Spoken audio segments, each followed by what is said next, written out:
সুযোগ কিন্তু আসে না বারবার, ও মুসলমান গর্ব এবার কোরআনের সরকার, ঠিক কিনা বলেন? সুযোগ কিন্তু আসে না বারবার, ও মুসলমান গর্ব এবার কোরআনের সরকার। কোথায় রইলেন হাজি গাজী, দিন কায়েমের হয়ে যান রাজি।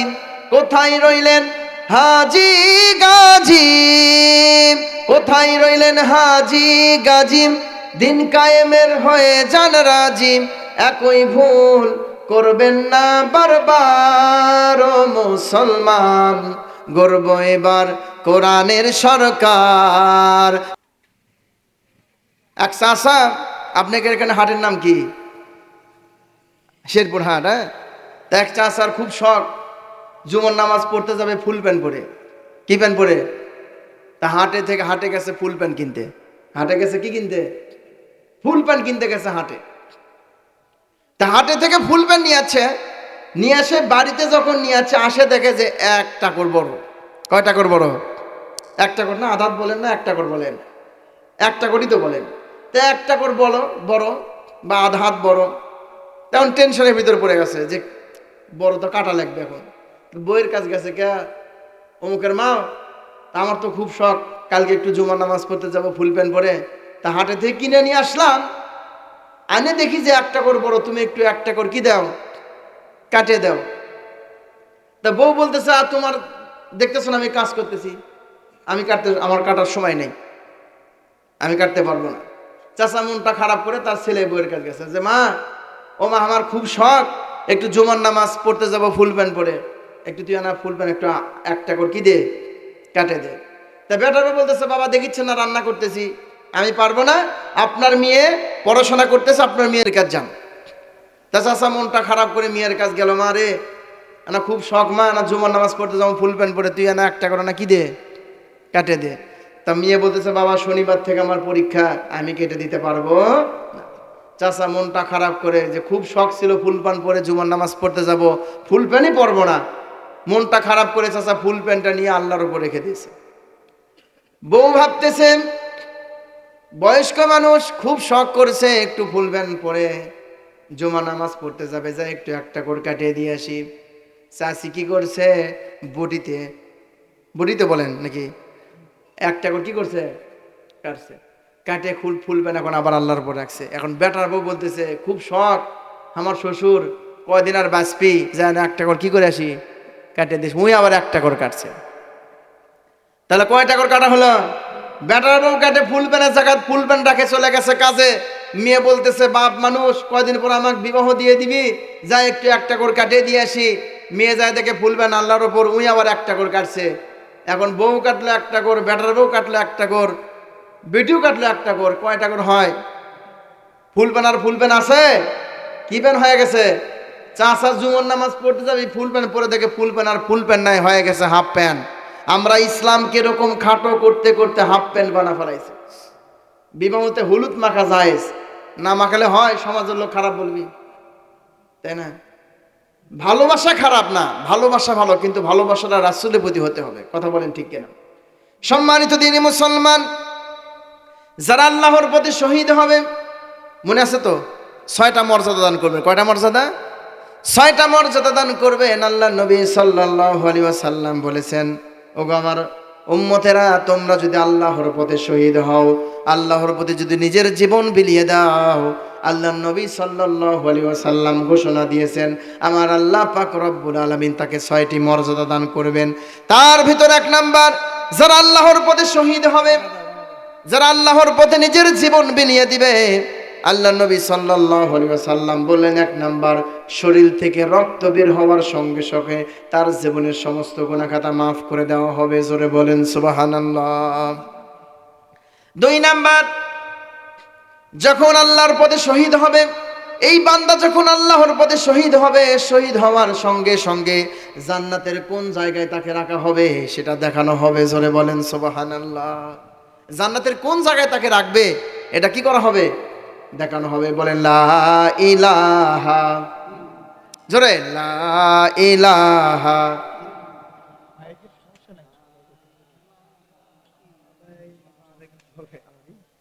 লা ইলাহা, জোরে লা ইলাহা ইল্লাল্লাহু ইল্লাল্লাহ ইল্লাল্লাহু ইল্লাল্লাহ লা ইলাহা, জোরে লা ইলাহা লা ইলাহা লা ইলাহা ইল্লাল্লাহু মুহাম্মাদুর রাসূলুল্লাহ সাল্লাল্লাহু। সম্মানিত দিনী মুসলমান, দিনের কানটা দিয়ে শুনবেন, আল্লাহ নবী সাল্লাল্লাহু আলাইহি ওয়াসাল্লাম বললেন, শহীদ হওয়ার সঙ্গে সঙ্গে জান্নাতের কোন জায়গায় তাকে রাখা হবে সেটা দেখানো হবে। 3 নাম্বার, তার কবরের যত রকমের আযাব হবে সমস্ত আযাব থেকে বান্দাকে রক্ষা করবে কে? জোরে বলেন। কবরের সমস্ত আযাব থেকে রক্ষা করবে যারা আল্লাহর পথে শহীদ হবে, নিজের জীবনকে বিলিয়ে দিবে। সাহাবীরা এত পরিমাণ কষ্ট করেছে, এত পরিমাণ কষ্ট করেছে, নিজের জীবন বিলিয়ে দিয়ে ইসলামকে সবসময় সম্মানিত করেছে। জোরে বলেন সুবহানাল্লাহ। সম্মানিত দিনী মুসলমান, হযরত খুবাইব রাদিয়াল্লাহু তাআলা আনহুকে যখন কাফের বেঈমানেরা বন্দী করে রাখা হয়েছিল, হযরত খুবাইব রাদিয়াল্লাহু তাআলা আনহুকে একটা ঘরের ভিতর বন্দী করে রেখে দিয়েছে। রাসূলের কাছে খবর দেওয়ার মতো কেউ নাই। খুবাইবকে একটা ঘরের ভিতর বন্দী করে রাখা হয়েছে। 1 দিন যায়, 2 দিন যায়, 3 দিন যায়, খুবাইবকে খাবার দেয় না, পানি পর্যন্ত দেয় না। 8 দিনের মাথায় যে ঘরের ভিতর হযরত খুবাইব রাদিয়াল্লাহু তাআলা আনহুকে বন্দী করা হয়েছিল, এই বাড়ির একটা মহিলা, সে ভাবলো একটা মুসলমানকে এরকম ভাবে বন্দী করা হয়েছে, দেখে আসি তো সে না খেয়ে কি অবস্থায় থাকে। তিনি দরজার ফাঁক দিয়ে যখন খুবাইব রাদিয়াল্লাহু তাআলার দিকে তাকালেন, দেখলেন আঙ্গুরের ঝুড়ি, ইয়া বড় বড় আঙ্গুরের ছড়ি হযরতে খুবাইব রাদিয়াল্লাহু তাআলার সামনে ঝুলতেছে, আর খুবাইব ছিঁড়ে ছিঁড়ে খাচ্ছে। জোরে বলেন সুবহানাল্লাহ। যারা আল্লাহর দিন প্রতিষ্ঠার জন্য চেষ্টা করে তাদের রিজিকের ব্যবস্থা করে দেয় কে? জোরে বলেন কে দেয়? মাঝে মধ্যে কাফেররা খুবাইবকে রিমান্ডে নেওয়ার জন্য যখন আসতো, 3 দিন 4 দিন 5 দিন ধরে খাবার দেওয়া হয় না। মরুভূমির দেশ, বালির দেশ, বলেন তো 4 দিন 5 দিন যদি না খান সে মানুষের চেহারা ভালো না খারাপ হবে? খারাপ হবে না? অবশ্যই খারাপ হবে। কিন্তু খুবাইব রাদিয়াল্লাহু তাআলার দিকে যখন কাফের বেঈমানেরা লক্ষ্য করে দেখে, কাফের বেঈমানেরা খুবাইব তো চিকন হয় না, তার চেহারা তো খারাপ হয় না, চেহারা যেন আরো তাজা হয়। জোরে বলেন সুবহানাল্লাহ। খাওয়ায় কে? রাসূলুল্লাহ সাল্লাল্লাহু আলাইহি ওয়াসাল্লামের কাছে খবর দেওয়ার মতো কেউ নাই। খুবাইব রাদিয়াল্লাহু তাআলাকে একটা ঘরের ভিতর বন্দী করে রাখা হয়েছে। রাসূলুল্লাহ সাল্লাল্লাহু আলাইহি ওয়াসাল্লামের সাহাবী হযরত খুবাইব রাদিয়াল্লাহু তাআলাকে 8 দিন পর্যন্ত কোনো খাবার দেয় না। কাফের বেঈমানেরা সিদ্ধান্ত নিল, এই মুসলমানকে আর বাঁচিয়ে রাখা যাবে না, একে হত্যা করতে হবে। একে কি করতে হবে? তাকে বলা হলো, তোমাকে আজকে শহীদ করা হবে। সেই দিন সকালবেলা হযরতে খুবাইব রাদিয়াল্লাহু তাআলা আনহু সেই বাড়ির ওই মহিলাকে বলল, গো মা, আমাকে একটা খুর দাও, আমি একটু আমার হাতের চারাগুলোকে কাটবো। মহিলাটা তার সন্তানের মাধ্যমে হযরতে খুবাইব রাদিয়াল্লাহু তাআলার কাছে একটা খুর পাঠিয়ে দিলেন। আর মহিলাটা ভয় পাইলেন, হয়তো আমার সন্তানকে সে হত্যা করবে, কারণ একটু পরে আমরা মুসলমানকে হত্যা করব, না জানি সেই মুসলমান রাগ করে আমার সন্তানকে হত্যা করতে পারে। হযরতে খুবাইব রাদিয়াল্লাহু তাআলা মহিলার দিকে তাকালেন আর বললেন, মারে, আমরা মুসলমান কারো দুর্বল জায়গায় আঘাত করি না। জোরে বলেন সুবহানাল্লাহ।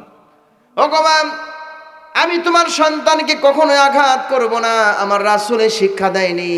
আমরা মুসলমান কারো দুর্বল জায়গায় আঘাত করে না।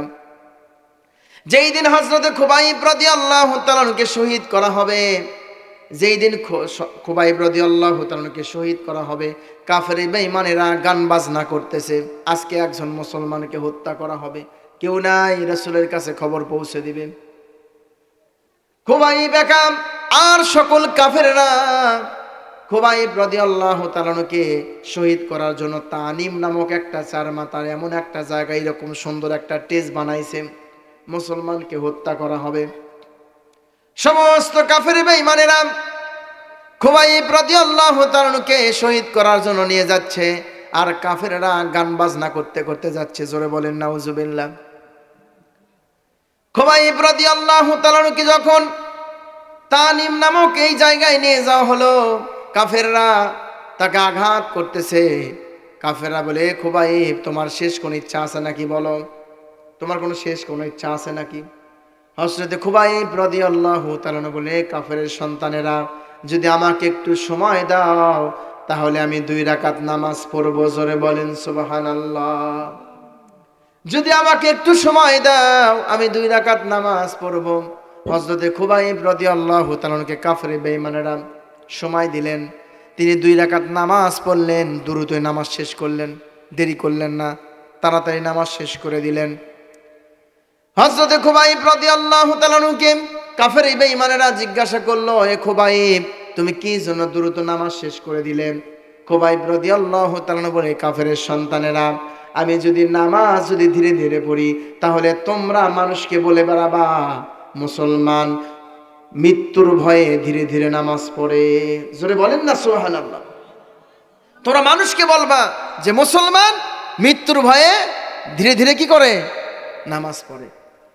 সম্মানিত দিনী মুসলমান, খুবাইব রাদিয়াল্লাহু তাআলা দেরি করলেন না, দ্রুতই নামাজ শেষ করে দিলেন।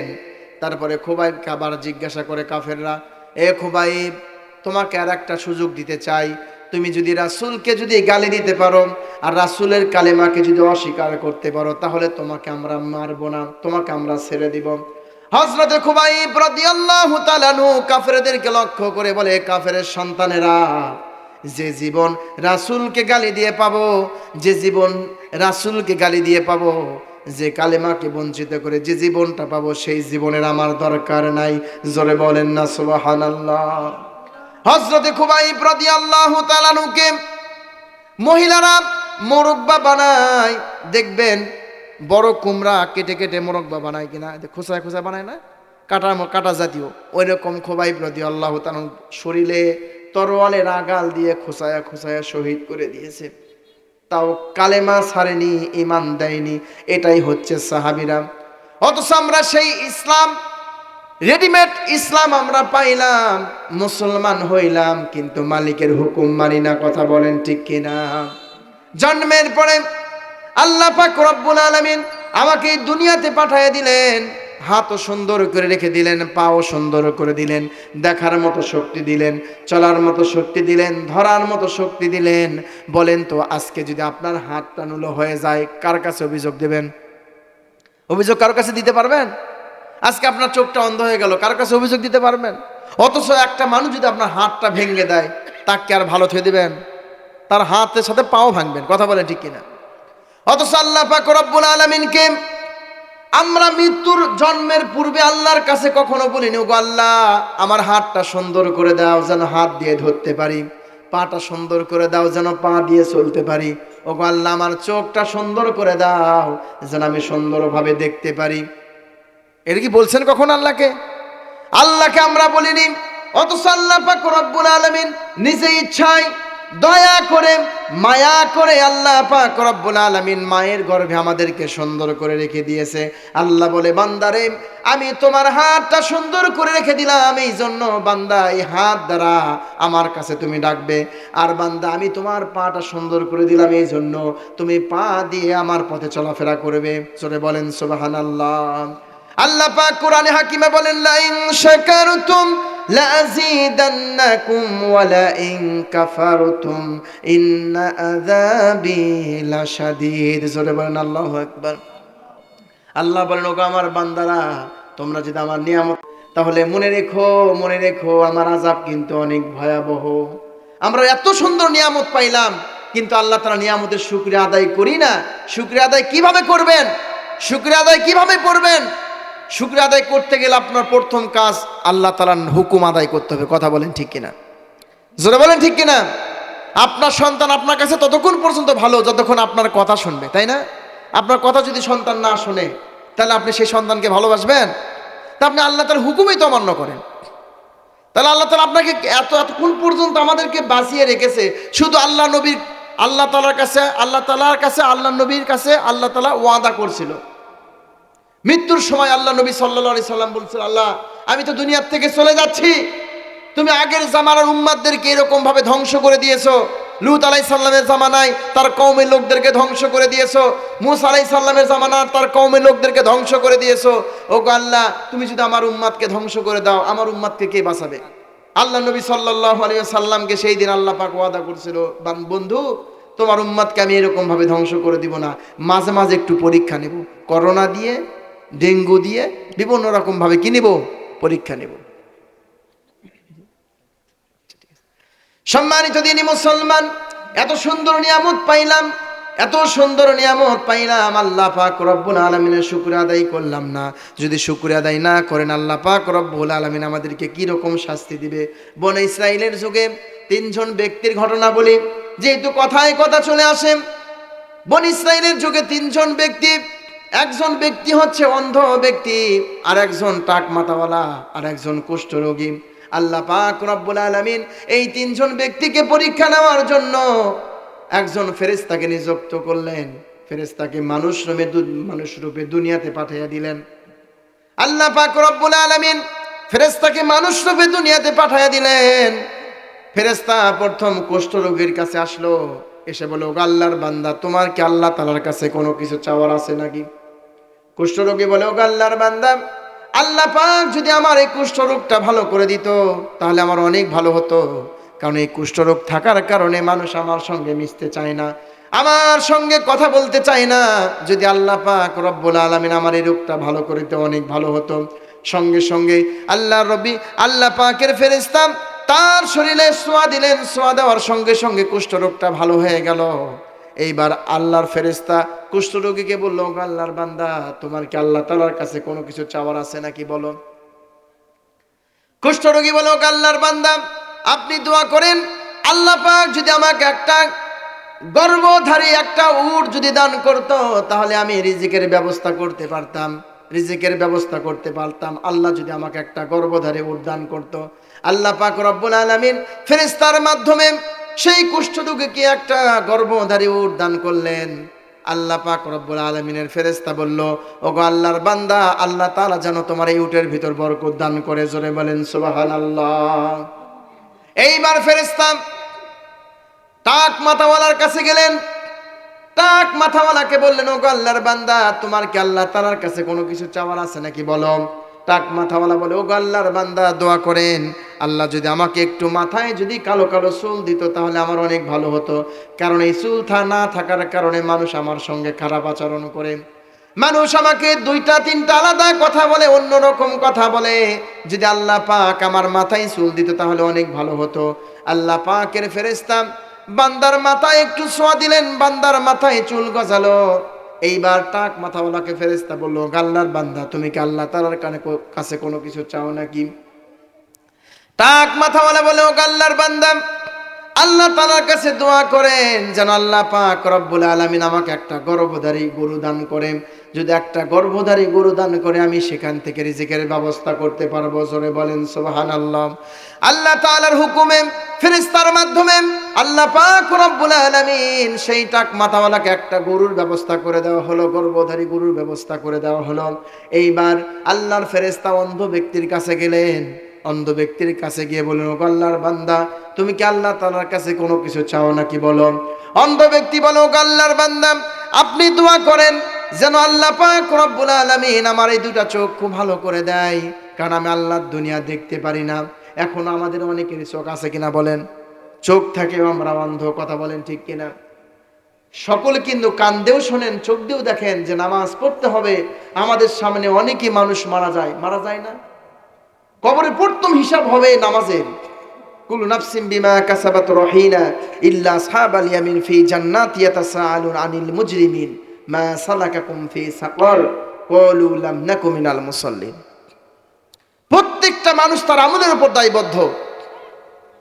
আমার হিসাব আমাকে দিতে হবে, আপনার হিসাব আপনাকে দিতে হবে।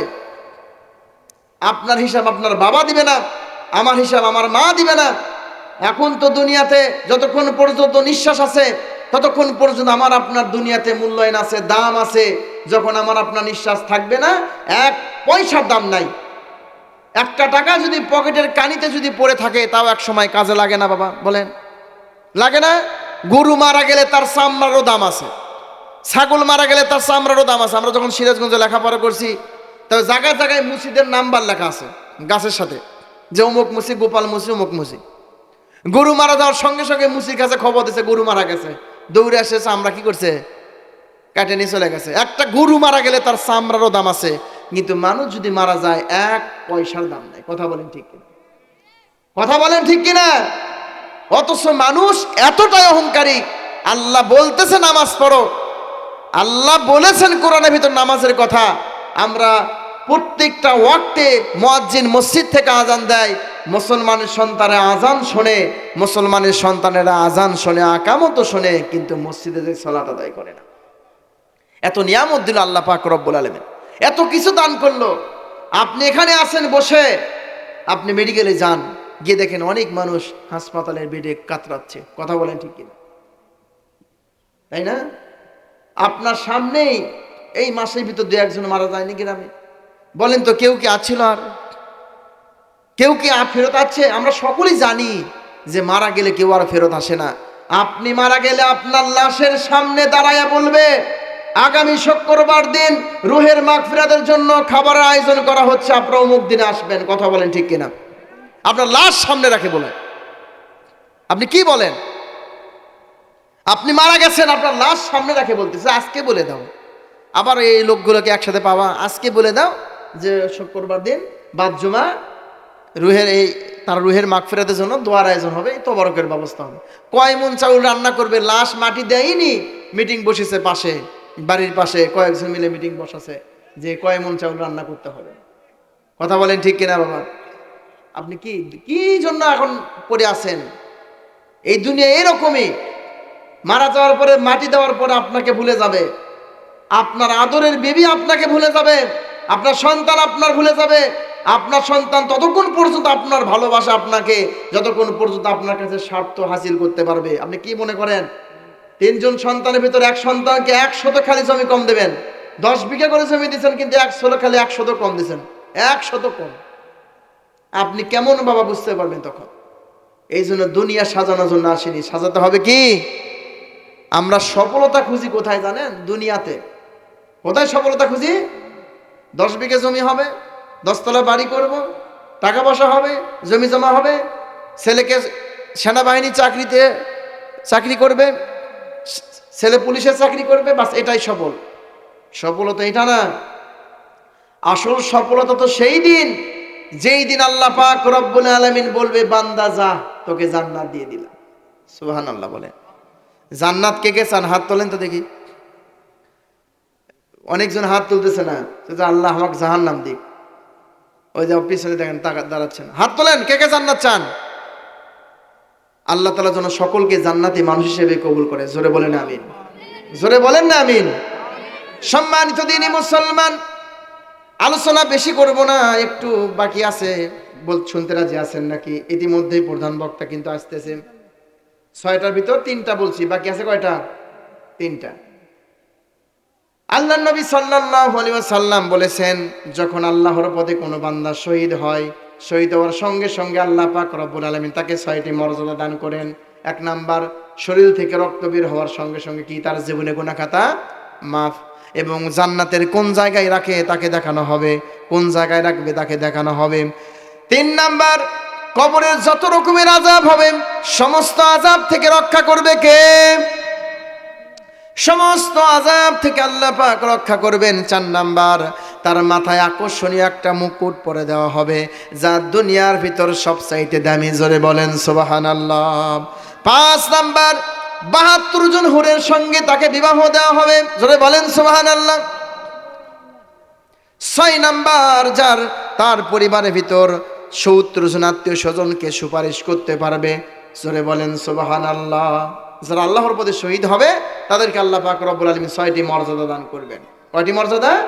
এই 6টি মর্যাদা। আল্লাহর পথে শহীদ হওয়ার চেষ্টা করতে হবে কিনা বলেন? করতে হবে কি না? আল্লাহর পথে জিহাদ করতে হবে, আল্লাহর দ্বীন সমাজ আনতে হবে, আল্লাহর কোরআন সংশোধনে নিয়ে যেতে হবে। এই কোরআন যদি সংশোধনে নিয়ে যেতে পারেন, আপনার পরিবার, আপনার গ্রাম, আপনার ইউনিয়ন, আপনার উপজেলা, আপনার জেলা, আপনার এরকমভাবে দেশ, আপনার বিভাগ, সমস্ত জায়গায় শান্তি দিবে কে বলেন? কিন্তু আমাদের মূল জায়গায় কোরআন নাই। মূল জায়গা কি নাই? ব্রিটিশের সংবিধান দিয়ে সংসদ চলতেছে, এই জন্যই তো আমাদের ভিতর ঝামেলা। একজন 15 বছর খায়া গেল, আর একজন 5 বছর আসবি, উই আবার খাবি, তারপর আর একজন 10 বছর আসবি, তাই খাবি, ইঙ্গে খালি খাতেই আছে। ইসলাম আর প্রতিষ্ঠিত হচ্ছে না। আমরা সকলেই চাই আগামীর বাংলাদেশ ইসলামের বাংলাদেশ, আগামীর বাংলাদেশ কিসের বাংলাদেশ? কোরআনের বাংলাদেশ। এইবার সুযোগ কিন্তু আছে, আমরা সকলে মিলে সংসদে কোরআন পাঠাবো ইনশাল্লাহ। বলেন, সুযোগ কিন্তু আসে না বারবার, ও মুসলমান গর্ব এবার কোরআনের সরকার। ঠিক কিনা বলেন? যাই সরকার হোক, যেন সংসদ চলে কি দিয়ে? একজন মুসলমানের আমাদের তামান্না, আমাদের আশা যেন আগামীর সংসদ চলে কি দিয়ে চলে? কোরআন দিয়ে। সুযোগ কিন্তু আসে না বারবার, ও মুসলমান গর্ব এবার কোরআনের সরকার। সকলে বলেন, সুযোগ কিন্তু আসে না বারবার, ও মুসলমান গর্ব এবার কোরআনের সরকার। কেউ চুপ থাকবেন না। সুযোগ কিন্তু, যাই মুসলমান তাই তো যাবে, তাই না? সুযোগ কিন্তু আসে না বারবার, ও মুসলমান গর্ব এবার কোরআনের সরকার। কোথায় রইলেন হাজি গাজী, দিন কায়েমের হয়ে জান রাজি? কোথায় রইলেন হাজি গাজী, কোথায় রইলেন হাজি গাজী, দিন কায়েমের হয়ে জান রাজি? একই ভুল করবেন না বারবার, ও মুসলমান গর্ব এবার কোরআনের সরকার। সুযোগ কিন্তু আসে না বারবার, ও মুসলমান গর্ব এবার কোরআনের সরকার। সুযোগ কিন্তু আসে না বারবার, ও মুসলমান গর্ব এবার কোরআনের সরকার। কোথায় রইলেন শ্রমিক মজুর, করব মোরা বৈষম্য দূর? কোথায় রইলেন শ্রমিক মজুর, কোথায় রইলেন শ্রমিক মজুর, করব মোরা বৈষম্য দূর? সবাই পাবে, সবাই পাবে ন্যায্য অধিকার, ও মুসলমান গর্ব এবার কোরআনের সরকার। সুযোগ কিন্তু আসে না, সকলে, সুযোগ কিন্তু আসে না বারবার, ও মুসলমান গর্ব এবার কোরআনের সরকার। কথা বলেন ঠিক কিনা?